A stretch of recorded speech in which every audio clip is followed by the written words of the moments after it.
Jemaat yang dikasihi Tuhan, selamat malam. Kita bertemu kembali dalam rangkaian doa Rabu Kebaktian Doa GKI Surabaya pada malam hari ini, 14 April 2021.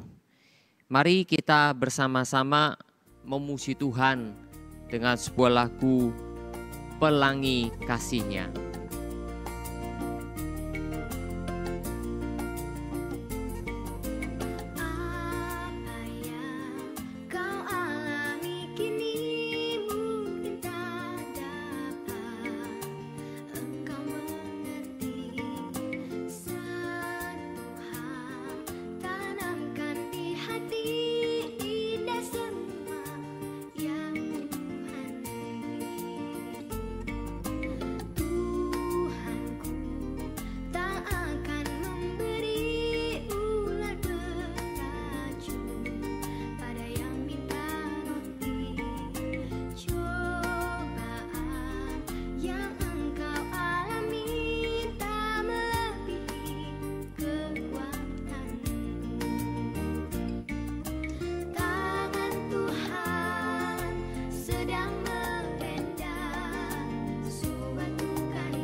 Jemaat yang dikasihi Tuhan, betul bahwa setiap kejadian dalam kehidupan kita percaya tidak ada yang kebetulan. Walaupun banyak hal bisa tidak kita sukai, apalagi kalau menghadapi berbagai macam kesulitan-kesulitan. Tapi percayalah bahwa Tuhan tetap menyertai kita dan bermaksud membentuk kita sedemikian untuk semakin tegar, untuk semakin kuat di dalam Tuhan. Mari kita berdoa bersama-sama. Terima kasih Bapa, Engkau telah pimpin dan sertai kami melewati hari demi hari, minggu demi minggu. Dan hari ini Bapa, kami sudah dikumpulkan kembali dalam rangkaian kebaktian doa gereja kami 14 April 2021. Sertailah ya Bapa, supaya kami boleh bersama-sama berdoa dan merenungkan kebenaran firman Tuhan. Kiranya Tuhan sendiri yang selalu memimpin dan menyertai kehidupan kami sedemikian. Biarlah kehadiran kami dalam doa ini sekalipun di rumah masing-masing dan disiarkan secara online, tetap memberikan kepada kami hati yang rindu untuk datang kepada Tuhan. Bersyukur, berterima kasih ya Bapa, Engkau mendengar seru doa kami yang kami panjatkan dalam nama Tuhan Yesus Kristus. Amin. Kita akan nyanyikan bersama-sama KPPK 422, Tuhan peliharakan. Janganlah takut kesusahan, Tuhan peliharakan.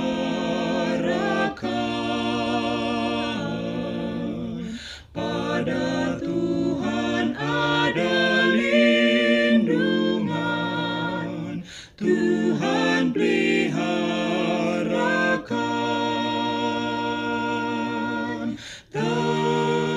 Tetapkan hatimu, tentu Tuhan peliharakan. Peliharakan kamu sepanjang umurmu. Kalau dibuang ibu bapamu, Tuhan peliharakan.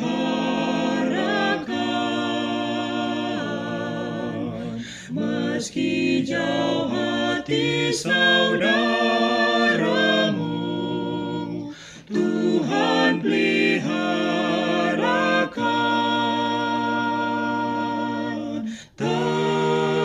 Tetapkan hatimu, tentu Tuhan peliharakan. Peliharakan kamu sepanjang umurmu. Dalam segala pencobaan, Tuhan peliharakan. Olehnya setan dialahkan, Tuhan peliharakan.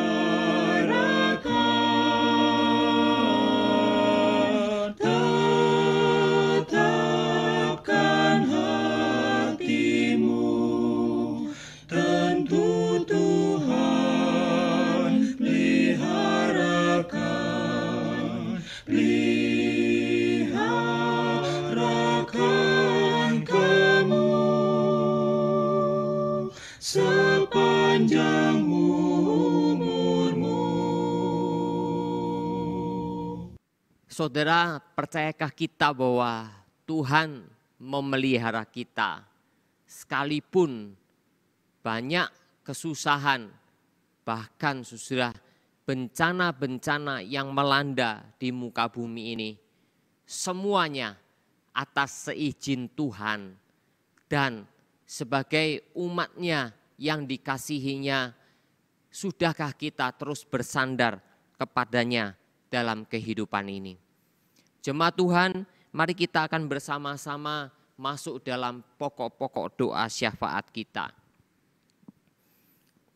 Yang pertama, mari kita doakan untuk penduduk NTT, hampir kebanyakan kepulauan di Nusa Tenggara Timur.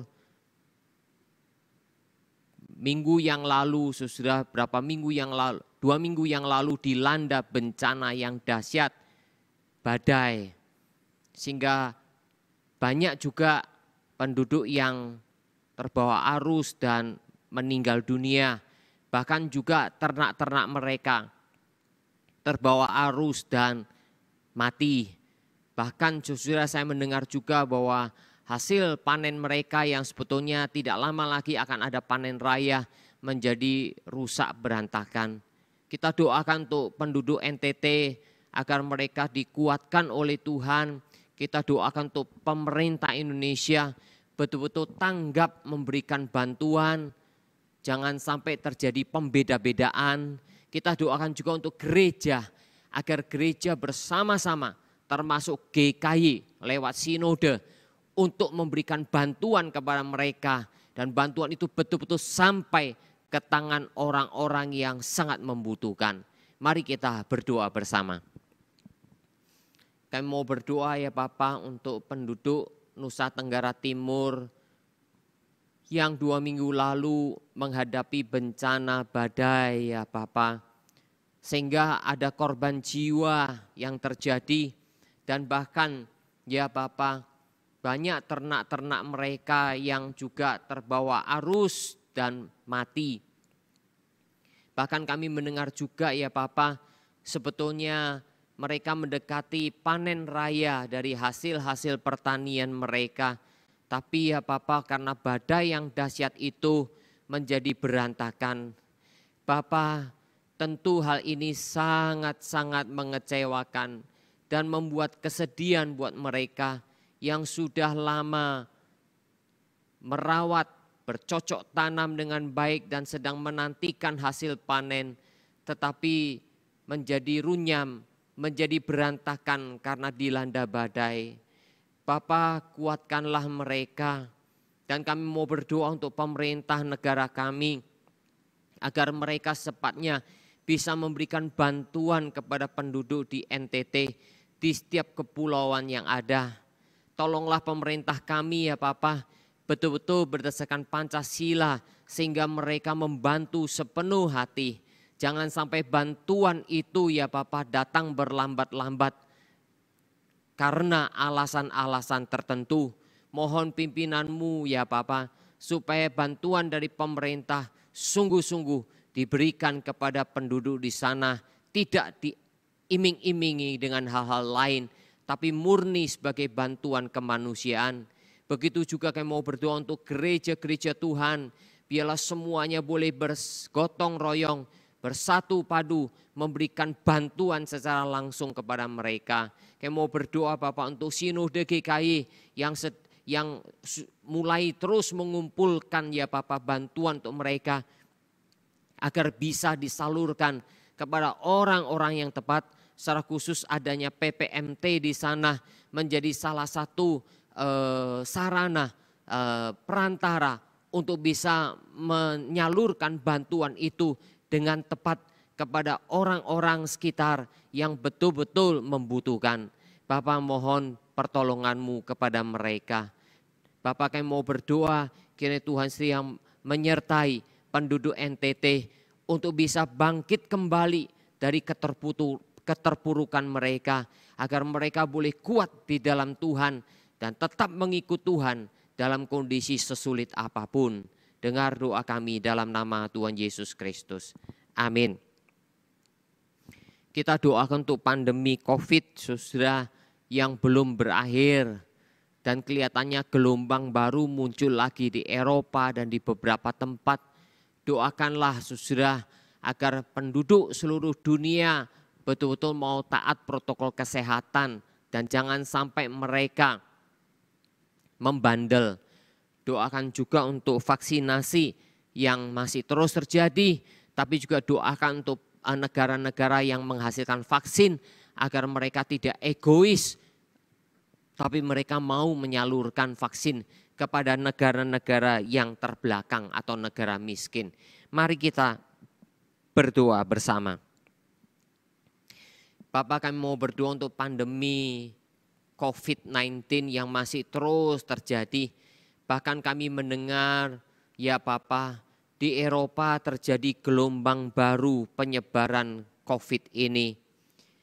Bapak, kami mau berdoa kiranya Tuhan sendiri yang menolong setiap penduduk di seluruh muka bumi, agar mereka betul-betul menaati protokol kesehatan. Jangan sampai mau gaya hidup bebas, tapi ketika COVID itu melanda, akhirnya membuat mereka kalang kabut. Tuhan tolonglah, terlebih lagi ya Bapak untuk vaksinasi dan negara-negara penghasil vaksin, agar mereka tidak egois hanya memikirkan diri sendiri. Tolonglah ya Bapak supaya vaksinasi boleh dilakukan secara merata di seluruh penduduk-penduduk dunia. Secara khusus untuk negara-negara miskin, Tuhan tolonglah mereka. Kami serahkan ke dalam tangan-Mu ya Bapa. Dengar seru doa kami dalam nama Tuhan Yesus Kristus. Amin.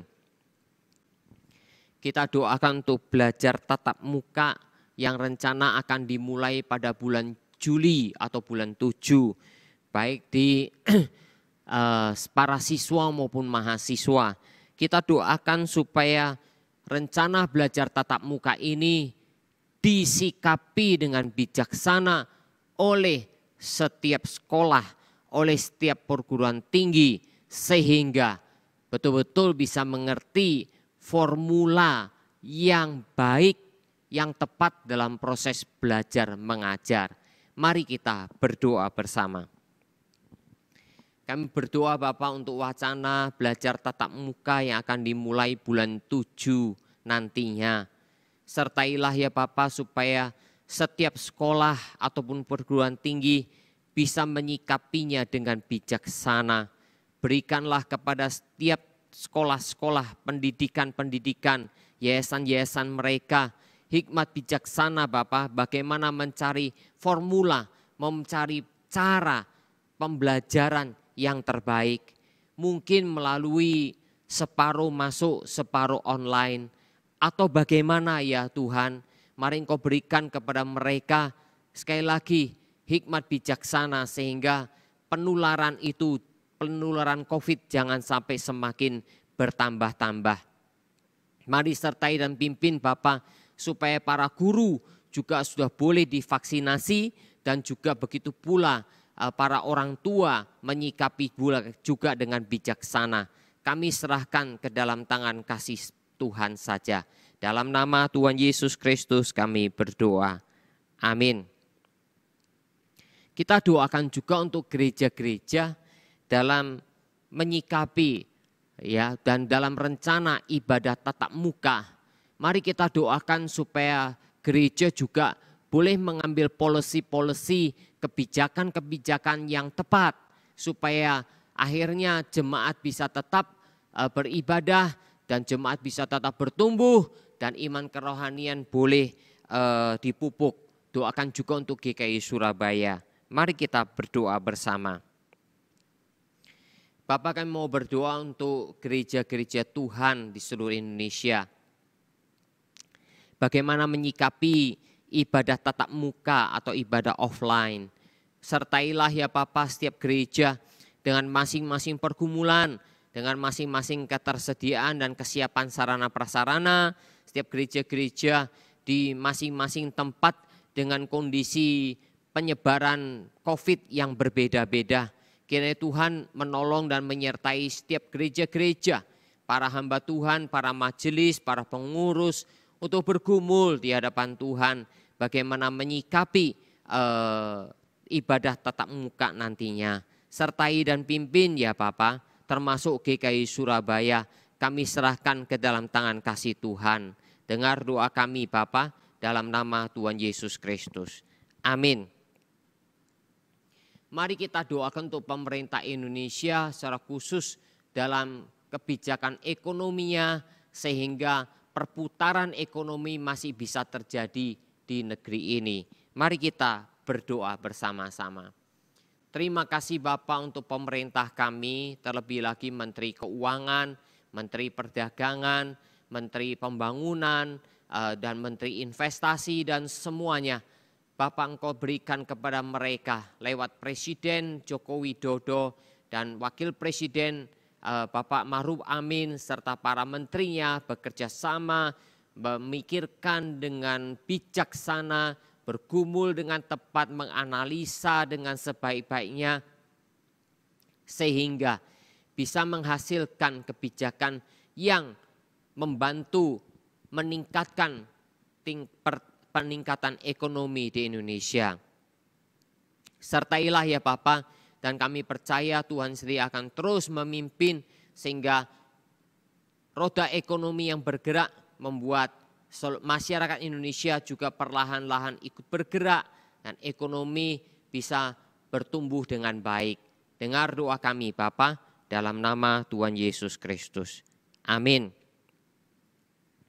Mari kita doakan untuk situasi kondisi daerah Laut Tiongkok Selatan atau Laut Cina Selatan yang sekarang ini sedang dalam kondisi yang panas karena klaim dari Tiongkok atau China terhadap lautan ini yang boleh dikatakan mengklaim 90% miliknya. Sementara negara-negara lain juga sama mengklaim sesuai dengan batas zona ekonomi kelautan yang ada seperti Vietnam, Filipina, juga Brunei Darussalam, Malaysia, dan juga bahkan juga ada Indonesia. Jadi saudara ini akan ada perebutan, belum lagi dengan campur tangan Amerika, Perancis yang ikut serta di dalamnya. Kita doakan agar semua negara boleh betul-betul duduk bersama, memikirkan dengan baik-baik policy apa yang bisa merupakan win-win solution bagi setiap negara yang ada. Mari kita berdoa bersama-sama. Berdoa Bapa untuk situasi kondisi Laut Cina Selatan yang sekarang ini sedang memanas karena klaim dari China terhadap lautan ini yang mencapai 90%. Padahal ada negara-negara lain yang hidup berdampingan. Ada Filipina, ada Vietnam, ada Brunei Darussalam, ada Malaysia, bahkan juga ada Indonesia, ada Singapura. Ya Bapak yang masing-masing memiliki batas-batas zona ekonomi, zona kelautan sesuai dengan aturan yang ada dari piagam internasional. Belum lagi ya Bapak campur tangan dari Amerika, campur tangan dari Perancis, bahkan juga India, Jepang, mungkin juga Taiwan. Tuhan, kami sadar bahwa situasi ini akan semakin runyam, situasi ini akan semakin berbahaya. Jikalau masing-masing hanya memikirkan dirinya sendiri, jikalau masing-masing hanya mau menang sendiri, tolonglah ya Bapa supaya semuanya mau duduk bersama, memikirkan win-win solution yang terbaik untuk memecahkan problematik Laut Cina Selatan. Kami serahkan ke dalam tangan-Mu ya Bapa. Mohon sekali lagi penyertaan-Mu. Tolong kalau mungkin ya Bapa, PBB bisa ikut campur tangan dan menengahi konflik yang bisa terjadi di Laut Cina Selatan ini. Terima kasih Bapa. Bapa, kami percaya Engkau telah mendengar seruan doa kami. Kami berdoa dalam nama Tuhan Yesus Kristus. Amin. Jemaat Tuhan, kita bersyukur kita boleh berdoa syafaat bersama-sama. Dan kita sebelum mendengarkan firman Tuhan, kita akan menyanyikan lagu Tuhan Peliharakan. Janganlah takut kesusahan, Tuhan peliharakan.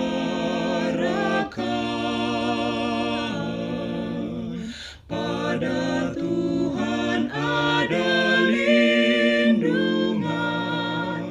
Tuhan peliharakan.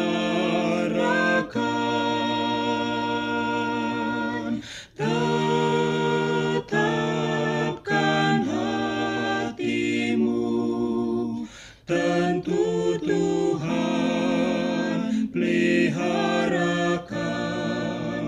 Peliharakan kamu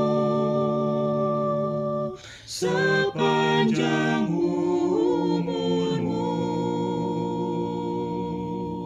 Kalau dibuang ibu bapamu, Tuhan peliharakan.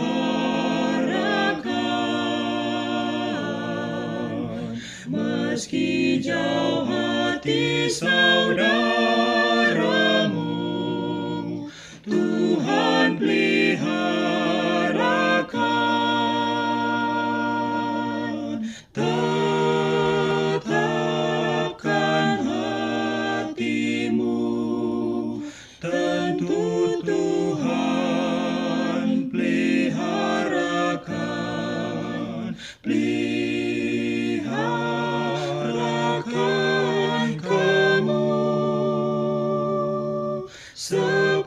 sepanjang umurmu.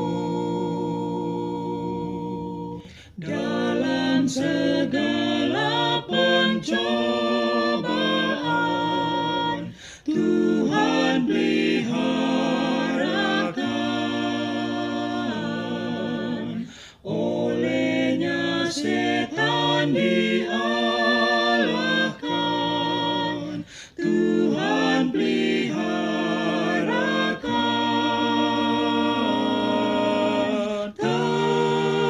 Tetapkan hatimu, tentu Tuhan peliharakan. Peliharakan kamu sepanjang umurmu. Puji Tuhan, kita harus percaya bahwa Tuhan selalu memelihara hidup kita. Mari kita membaca bersama-sama Keluaran pasalnya yang kedua ayat 23 dan 24. Keluaran pasal 2 ayat 23 dan 24. Lama sesudah itu matilah Raja Mesir, tetapi orang Israel masih mengeluh karena perbudakan dan mereka berseru-seru sehingga teriak mereka minta tolong karena perbudakan itu sampai kepada Allah. Allah mendengar mereka mengerang, lalu ia mengingat kepada perjanjiannya dengan Abraham, Ishak, dan Yakub. Saudara, demikian bacaan firman, berbagi Alkitab yang merenungkan dan melaksanakan firman Tuhan dalam kehidupan kita. Mari kita berdoa mohon pimpin. Bapak, ayat Alkitab sudah kami baca dan kami akan merenungkannya. Sertailah hamba-Mu untuk bisa menyampaikannya kepada setiap jemaat sekalian. Pimpinlah ya Bapa, supaya kami bisa mengerti kebenaran firman dengan sebaik-baiknya. Di dalam nama Tuhan Yesus Kristus kami berdoa. Amin. Jemaat yang dikasihi Tuhan, kita akan merenungkan bersama-sama satu topik. Musa merasa terpanggil untuk Israel yang tertindas. Sekali lagi, Musa merasa terpanggil untuk Israel yang tertindas. Saudara, kitab Keluaran diawali dengan satu catatan yang cukup panjang mengenai penindasan yang terjadi atas bangsa Israel dan bagaimana nantinya terjadi hukuman atas Mesir yang tidak mau melepaskan Israel dari perbudakan. Saudaraku yang dikasihi oleh Tuhan, sekaligus dari kitab Keluaran pasal pertama, pasal kedua diceritakan bagaimana penindasan itu semakin kejam, semakin keji, semakin menyengsarakan bangsa Israel.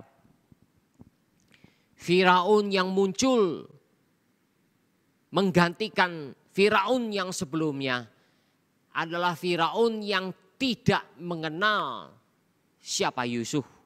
Firaun yang tidak pernah mengetahui peranan Yusuf yang demikian besar yang telah menolong, menyelamatkan termasuk bangsa Mesir pada waktu itu. Saudaraku yang dikasihi oleh Tuhan, kemungkinan Firaun yang baru ini kemungkinan adalah Rameses yang kedua yang memerintah. Nah saudara, karena itulah bangsa melalui Firaun, bangsa Mesir semakin menekan dan memainkan hidup bangsa Israel dengan pekerjaan-pekerjaan yang begitu berat. Membuat tanah liat, membuat batu bata tanpa menyediakan bahan-bahan yang dibutuhkan. Dengan produksi yang tidak dikurangi. Nah saudaraku yang dikasihi oleh Tuhan, penindasan-penindasan yang sangat kuat, yang sangat kejam ini boleh dikatakan berlangsung cukup lama. Alkitab hanya mengatakan lama sesudah itu matilah Raja Mesir. Tetapi orang Israel masih mengeluh terus-menerus. Saudara, Israel berada dalam perbudakan di Mesir selama 430 tahun. Saudara, waktu yang tidak singkat. Jikalau satu generasi dianggap 40 tahun, itu melewati 11 generasi. Jikalau 30 tahun setiap satu generasi, maka itu melewati berapa belasan generasi, 15 generasi. Ya. Kalau itu 20 untuk setiap generasi, maka itu melewati 21 atau 22 generasi. Saudara, ini waktu yang tidak singkat. Ini waktu yang begitu lama. Kita ingat Indonesia ketika dijajah oleh Belanda, dikatakan 350 tahun. Waktu yang amat lama, tapi itu belum lebih lama dari Israel yang diperbudak di Mesir. Saudaraku yang kasih oleh Tuhan, karena itu masa pandemi yang kita sudah jalani 1 tahun, ini sebetulnya belum lama, sudah tidak lama. Boleh katakan kalau kita lihat dengan bersama-sama, rasanya kok sudah sekejap ya. Wah, tidak terasa sudah 1 tahun. Walaupun saudara, ketika saudara dan saya menjalaninya, kita tentu merasa lama. Kapan ya pandemi ini akan selesai? Nah, saudaraku yang kasih oleh Tuhan, orang Israel bagaimana saudara? 430 tahun terus berteriak, mohon pertolongan Tuhan untuk membebaskan mereka. Dan setelah 430 tahun baru Tuhan mendengarkan mereka. Mengingat akan perjanjian Tuhan dengan Abraham, Ishak dan Yakub. Maka Tuhan mulai mempersiapkan seorang pembebas di sana nantinya. Nah, saudaraku yang kasih oleh Tuhan, memang ketika Tuhan mempersiapkan seorang pembebas, saudara, ada satu perjalanan yang dialami oleh orang yang akan dipakai oleh Tuhan ini, yaitu Musa. Dicatat di pasal-pasal awal, pada mula-mulanya di masa anak-anak ketika Musa dilahirkan, ada kebijakan dari pemerintahan Firaun waktu itu untuk membunuh setiap bayi laki-laki yang dilahirkan oleh orang-orang Ibrani.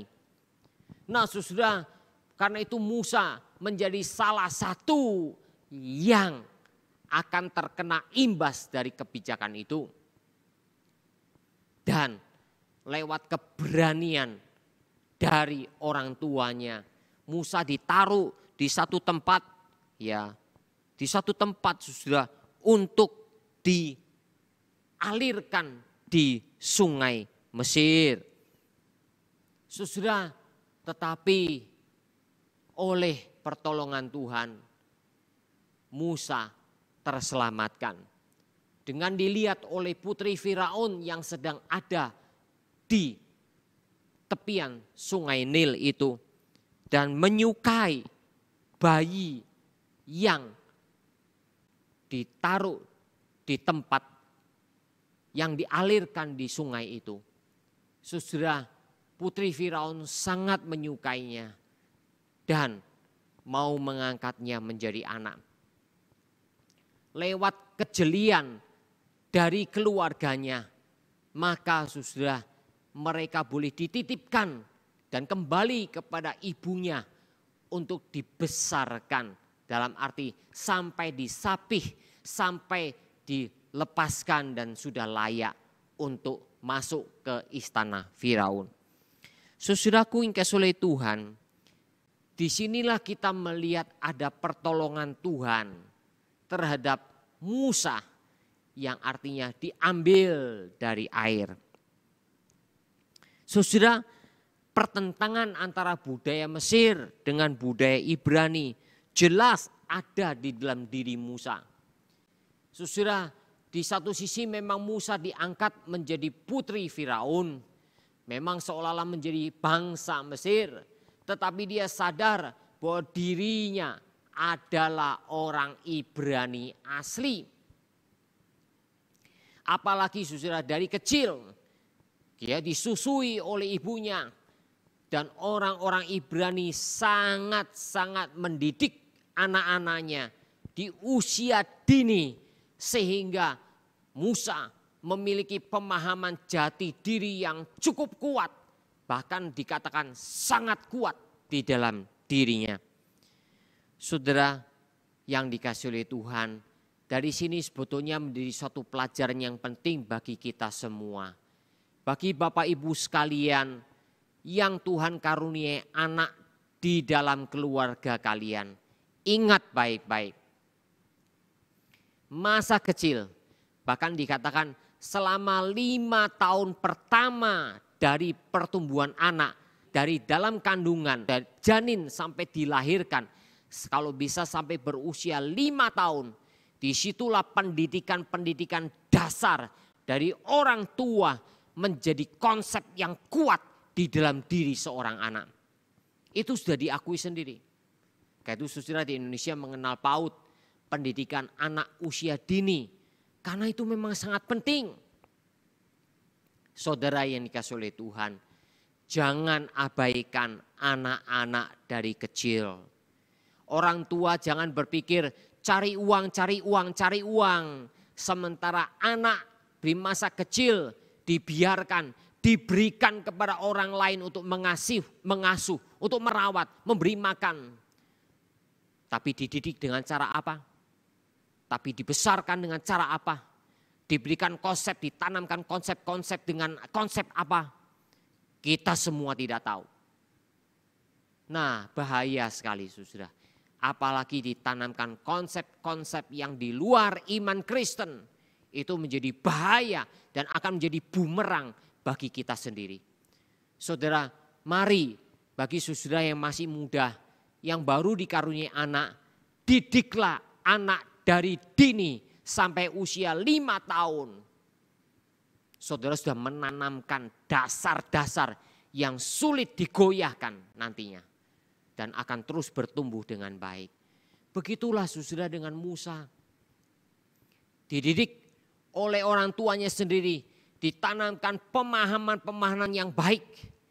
Di sini saudara bukan pengertian menjadi nasionalisme atau menjadi rasisme, bukan itu saudara. Tetapi bagi Musa, memang jati diri sebagai bangsa Ibrani sangat penting. Itu berkaitan dengan iman, kerohanian Musa.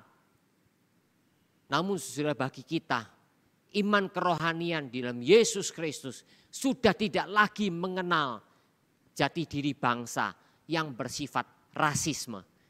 Saudara dan saya di dalam Yesus Kristus yang menyelamatkan semua bangsa, yang terpenting adalah bagaimana iman kerohanian ditanamkan di dalam anak-anak kita semua. Nah, saudara yang dikasihi oleh Tuhan, jati diri yang Musa miliki inilah membuat Musa menjadi orang yang sangat peduli dengan penderitaan bangsanya sendiri. Karena itu saudara, nanti di dalam surat Ibrani dicatat Musa sekalipun dia memiliki hak waris sebagai salah satu putra mahkota karena dia termasuk pangeran dari Mesir. Tetapi saudara, Musa lebih memilih meninggalkan semua fasilitas, meninggalkan semua kesenangan, meninggalkan semua kekayaan, meninggalkan semua yang bisa dimiliki lewat kerajaan Mesir. Dia mau menderita bersama dengan bangsanya. Itu tercatat di dalam Ibrani pasalnya yang ke-11. Dia rela menderita. Nah saudara, jati diri sebagai sebuah bangsa pilihan Allah. Namun yang terpenting juga adalah didasarkan kepada iman kepada Tuhan yang telah melakukan perjanjian yang khusus lewat Abraham, Ishak dan Yakub. Inilah yang dipegang begitu kuat oleh Musa. Sehingga dia mengabaikan semua kenikmatan, semua kemewahan, semua yang bisa didapatkan dari Mesir. Tapi dia mau bersama-sama menderita dengan bangsanya sendiri.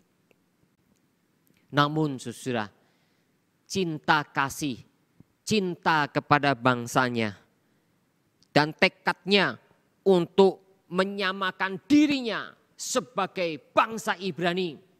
Walaupun waktu itu Musa mengenakan pakaian sebagai pangeran Mesir. Saudara, pikirnya Musa berbangga bisa menolong, bisa membela bangsanya sendiri. Ketika dia akhirnya kebablasan, main hakim sendiri, melihat bangsa Mesir menganiaya orang Ibrani. Maka Musa berpikir, saya bunuh saja orang Mesir ini, biar orang Ibrani sesamaku bisa terbebas dan tidak terbunuh. Dipikirnya saudara, tidak ada orang yang tahu. Akhirnya pembunuhan atas orang Mesir ini saudara diketahui ternyata oleh banyak orang ketika Musa mulai coba melerai pertengkaran antar orang Ibrani. Yang mungkin terjadi di satu tempat camp ya perbudakannya. Ketika dia melihat dan ada dua orang Ibrani sedang bertengkar dan Musa mencoba menengahinya. Mengapa kalian sesama orang Ibrani harus bertengkar begian? Lalu saudara, orang Ibrani itu berkata, apakah kamu mau menjadi hakim atas kami? Apa urusannya dengan kami? Apakah kamu mau melakukan sesuatu atas salah satu dari kami seperti kamu membunuh orang Mesir itu? Saudara, ternyata tindakannya diketahui oleh orang banyak. Dan Musa mulai merasakan, wah ini bahaya. Kalau ini didengar oleh Firaun, kalau ini didengar oleh orang-orang Mesir lebih banyak lagi, bagaimana jadinya nanti? Maka saudara, Musa melarikan diri ke tanah Midian. Saudaraku yang dikasihi oleh Tuhan, Musa melarikan diri ke tanah Midian. Dan harus menunggu 40 tahun lamanya sebelum nantinya dipanggil oleh Tuhan keluar dari Midian, kembali ke Mesir untuk membebaskan orang-orang Israel lewat kuasa dan penyertaan Tuhan. Saudara yang dikasihi oleh Tuhan, pelajaran apa yang bisa kita terima, yang bisa kita lihat dari Musa ini? Yang pertama, Musa itu merasa saja terpanggil. GR, gede rasa. Musa merasa dia orang Ibrani, jati dirinya begitu kuat, nasionalisme begitu tinggi. Pikirnya dengan membela orang Ibrani, orang Mesir dibunuh oleh dia.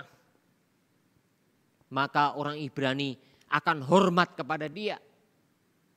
Ternyata setelah dia coba melerai dua orang Ibrani yang bertengkar, ternyata tidak ada sama sekali rasa hormat kepada Musa.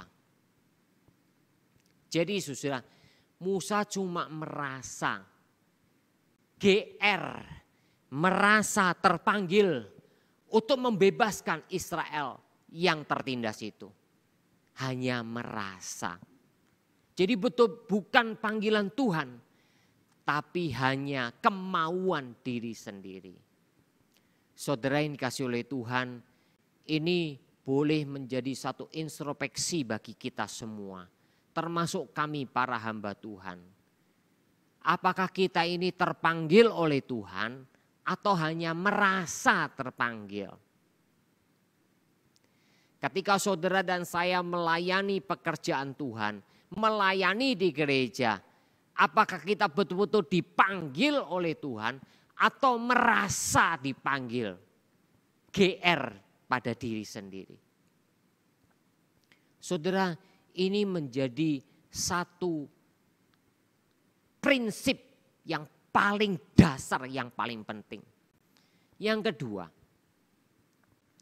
karena Musa merasa GR terpanggil, Musa melakukan semua panggilan yang dirasanya itu dengan caranya sendiri.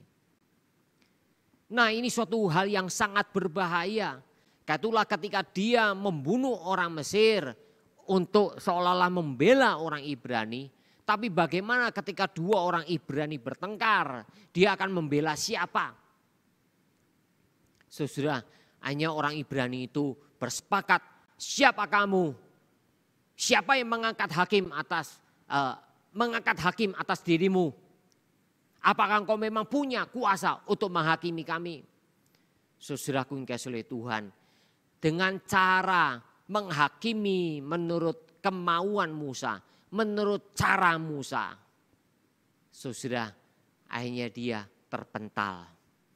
Saudara, demikian pula saudara, ketika kita melayani Tuhan, jikalau kita terpanggil oleh Tuhan, jadi bukan merasa dipanggil oleh Tuhan, GR sendiri, lalu kita melakukannya menurut cara-cara kita sendiri. Ya, menangani masalah menurut cara kita, menurut kepandaian kita, menurut emosi kita, menurut gengsi kita, menurut apalagi kemampuan kita, menurut apa? Menurut saya begini. Beda ketika nanti Musa dipanggil oleh Tuhan. Musa menjadi orang yang lemah lembut. Musa menjadi orang yang selalu berlutut minta pimpinan Tuhan. Tuhan, apa yang harus aku lakukan dengan semuanya ini? Beda. Sebelumnya Musa berpikir dia sudah dididik di istana Firaun. Dia sudah mendapat gelar S3. Dia sudah punya kemampuan, kepandaian. Sehingga dia bisa menjadi hakim. Dia bisa menjadi pemimpin menurut GR-nya sendiri. Sehingga dia melakukannya menurut caranya sendiri.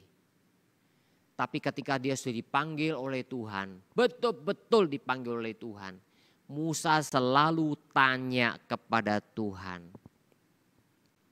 Saudara, inilah yang menjadi introspeksi bagi kita. Hati-hati, saudara dan saya melayani Tuhan, betul-betul dipanggil Tuhan, atau hanya GR-nya kita yang merasa dipanggil Tuhan. Lihat kepada cara kerja kita. Ternyata kita mengikuti cara sendiri, pikiran sendiri, hikmat manusia saja, menurut kemauan manusia saja, atau kita berlutut di hadapan Tuhan, minta pimpinan Tuhan apa yang harus kita lakukan menurut cara Tuhan. Disinilah saudara, saya baru mengerti, dalam arti saya semakin lebih mengerti apa yang Tuhan Yesus katakan di Injil Matius pasalnya yang ke-7 atau ke-6. Akan datang waktunya orang yang berseru Tuhan, Tuhan, tidak semuanya masuk ke dalam kerajaan surga. Karena mereka katakan, Tuhan, bukankah aku membuat mujizat demi namamu? Bukankah aku mengusir setan demi namamu? Bukankah aku melakukan perbuatan ajaib semua demi namamu? Tapi Tuhan katakan, tidak kenal kamu pembuat kejahatan.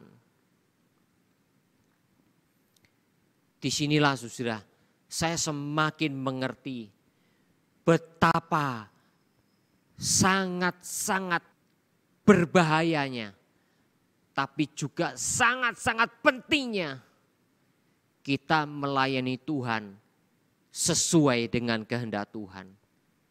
Kita harus berlutut, kita pakai cara Tuhan. Dan keberhasilannya menurut perkenanan Tuhan, bukan menurut perkenanan manusia. Bukan dilihat manusia, berapa banyak orang yang datang, berapa banyak orang yang beri persembahan, berapa banyak gedung yang bisa kita bangun, berapa banyak cabang yang kita bisa buka, berapa banyak pekerjaan yang kita bisa lakukan. Bukan itu. Tetapi yang kita lakukan seturut kehendak Tuhan, sehingga Tuhan katakan, engkau hambaku yang setia, engkau telah melakukan apa yang aku mau. Jadi saudara, tidak lihat kepada hasilnya. Berapa banyak uang persembahan yang bisa masuk, berapa banyak orang yang bisa datang ke gereja, berapa banyak orang yang sudah dibaptis atau disidi atau katekisasi, berapa banyak cabang-cabang yang kita bisa buka. Berapa banyak pelayanan yang kita bisa lakukan sesibuk-sibuknya. Tidak. Saudara, di sini bukan berarti membuka cabang tidak boleh. Di sini bukan berarti kalau terima persembahan banyak tidak boleh. Di sini bukan berarti melayani begitu banyak tidak boleh. Bukan. Jadi saudara yang kasih oleh Tuhan, yang terpenting adalah pertama, betul-betul dipanggil Tuhan atau tidak. Ini Musa. Jadi pelajaran penting. Kalau betul-betul dipanggil Tuhan, maka kita akan mencari pimpinan Tuhan. Apa yang kita akan lakukan? Musa hanya GR sendiri, pakai caranya sendiri. Bahaya. Ternyata tidak diterima. Dan yang ketiga, hasilnya Tuhan yang tahu, Tuhan yang berkenan atau tidak. Hasilnya no problem. Musa menghadap Firaun gagal terus. Ditolak terus oleh Firaun, enggak apa-apa. Enggak usah kecewa. Karena memang itu maunya Tuhan. Itu memang caranya Tuhan.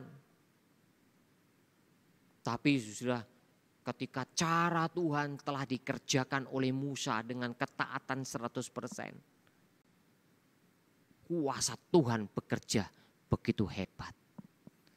Saudara yang kasih oleh Tuhan. Karena itulah mari kita terus introspeksi diri. Melayani Tuhan. Menjalani hidup sebagai anak Tuhan. Harus didasarkan pada panggilan yang sejati. Baru kita melakukan apa yang Tuhan mau. Hasilnya terserah Tuhan. Hasilnya Tuhan yang akan berkenan dan memuji kita semua. Mari kita berdoa. Terima kasih Bapa, kebenaran firman-Mu telah kami pelajari lewat Musa. Musa merasa terpanggil atas Israel yang tertindas. Tapi Musa tidak dipanggil Tuhan. Sehingga Musa melakukan menurut caranya sendiri. Sehingga Musa menghadapi penolakan yang luar biasa. Dan terpaksa lari 40 tahun lamanya di tanah Midian. Tuhan, ini menjadi pelajaran penting bagi kami. Hasil tidak menentukan semuanya. Tetapi yang terpenting Tuhan memanggil dan memakai cara Tuhan sendiri. Berkatilah Bapa kebenaran firman yang telah kami renungkan. Bersyukur untuk seluruh rangkaian doa kami pada malam hari ini. Berkatilah jemaat-Mu satu demi satu. Dalam nama Tuhan Yesus Kristus kami berdoa. Amin. Selamat malam, Tuhan Yesus Kristus memberkati.